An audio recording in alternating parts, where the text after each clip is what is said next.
Hi, in this part I am discussing few more properties of electric field lines. So first अपने पास में देखते हैं कि फील्ड में अगर uniform and non uniform field की बात करें तो वहाँ पे फील्ड लाइंस का पैटर्न किस टाइप से रहेगा। तो देखिए इलेक्ट्रिक फील्ड आपके पास में electric field intensity vector quantity है। तो यहाँ पे अगर यूनिफॉर्म है that means both magnitude and direction must not change. तो uniform electric field that means both direction and magnitude of electric field remain same at every point in space। जैसे ये अपने पास एग्जांपल है, क्योंकि पर्टिकुलर पॉइंट पर जो tangent है वो फील्ड के डायरेक्शन को रिप्रेजेंट करते हैं, तो किसी भी पॉइंट पर टेंजेंट कर रहे हैं एक ही डायरेक्शन में आ रहा है,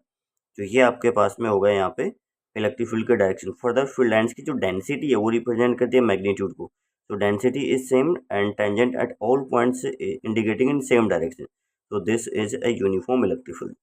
non uniform electric field vector quantity है, मे बी मैग्नीट्यूड चेंज हो जाए, मे बी डायरेक्शन चेंज हो जाए। जैसे इस एग्जांपल में क्या है आपके पास में, यहाँ पे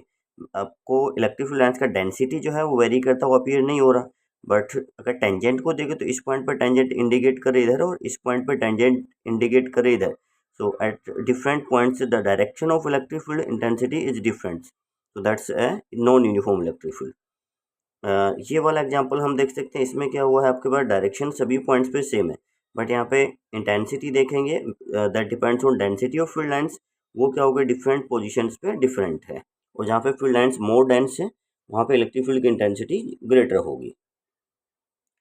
नेक्स्ट देखिएगा, जैसे ये भी आपके पास में एक नॉन यूनिफॉर्म इलेक्ट्रिक फील्ड का एग्जांपल है, पॉइंट चार्ज का, बहुत इंपॉर्टेंट एग्जांपल है, ध्यान रखिएगा। आगे हम डिस्कस करेंगे, कभी कभी डाइपोल को इसमें पुट कर देते हैं और डाइपोल का बिहेवियर कैसा रहेगा, तो हम पहले ध्यान रखिए कि पॉइंट चार्ज का फील्ड है नॉन यूनिफॉर्म है, इस टाइप से आइसोलेटेड है रेडियली आउटवर्ड। ये भी जैसे आपके पास क्या है, यहाँ पे अगर फील्ड लाइंस का डेंसिटी देखें और यहाँ पे फील्ड लाइंस का डेंसिटी देखें तो आगे जाने पे फील्ड लाइंस का डेंसिटी कम हो गया है, दैट मीन्स इंटेंसिटी कम हो जाएगी। फर्दर देखिएगा, यहाँ पे अदर प्रॉपर्टीज आपके पास में है, इलेक्ट्रिक फील्ड लाइंस ओरिजिनेटिंग और terminating at conducting surface. Conductor के लिए कुछ स्पेशल प्रॉपर्टीज है, वो हमेशा कंडक्टिंग सरफेस के परपेंडिकुलर होती है, अगर वो परपेंडिकुलर नहीं होगी तो यहाँ पे इलेक्ट्रोस्टैटिक कंडीशंस का वायलेशन होता है।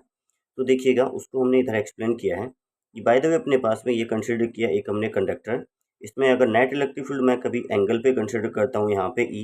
देन इसके दो कंपोनेंट हो सकते हैं, एक इधर की तरफ that's perpendicular to the surface and one component along the surface. अगर अलोंग द सरफेस कंपोनेंट होगा तो इस यहाँ पे क्या हो रहा है, जो चार्ज हमने दिया हुआ है उस चार्ज पे ये along the component force apply करेगा, ये फोर्स अप्लाई करके जो चार्ज है इस सरफेस के ऊपर मूव करेगा, that violation of electrostatic conditions. हम इलेक्ट्रोस्टैटिक स्टडी करें, यहाँ पे चार्ज अपने पास रेस्ट में होना चाहिए,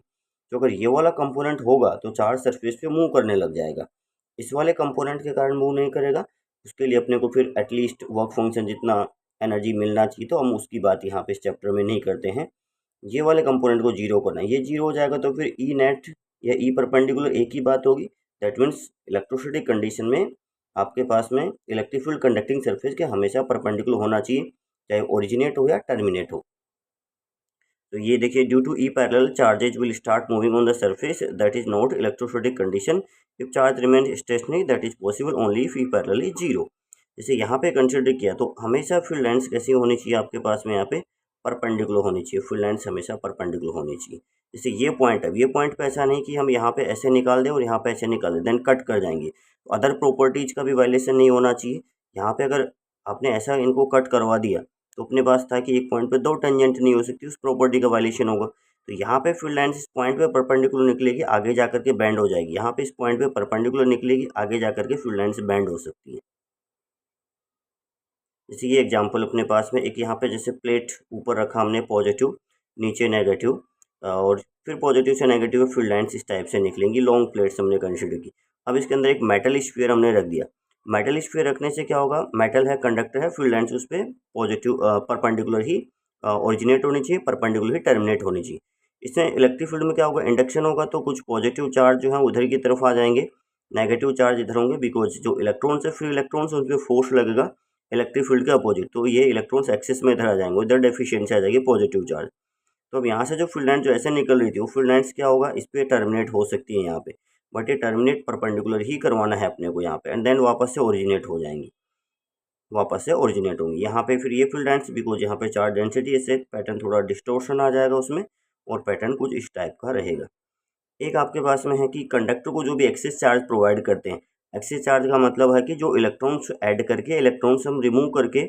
जो चार्ज प्रोवाइड करते हैं वो आपके पास हमेशा सरफेस पे ही आता है। तो यहाँ पे जैसे कंडक्टिंग बॉडी को अगर पॉजिटिव चार्ज प्रोवाइड किया, दैट मीन इलेक्ट्रॉन बाहर निकाल दिए हमने, तो ये चार्ज हमेशा सरफेस पे आएगा, बिकॉज ये चार्ज जो रिपल्सन से पोटेंशियल एनर्जी को मिनिमाइज करेगा, और वो जितना ज़्यादा डिस्टेंस पे होगा उतना पोटेंशियल एनर्जी मिनिमम होगी, तो चार्ज सभी कहाँ पे आ जाएगा, सरफेस पे आ जाएगा।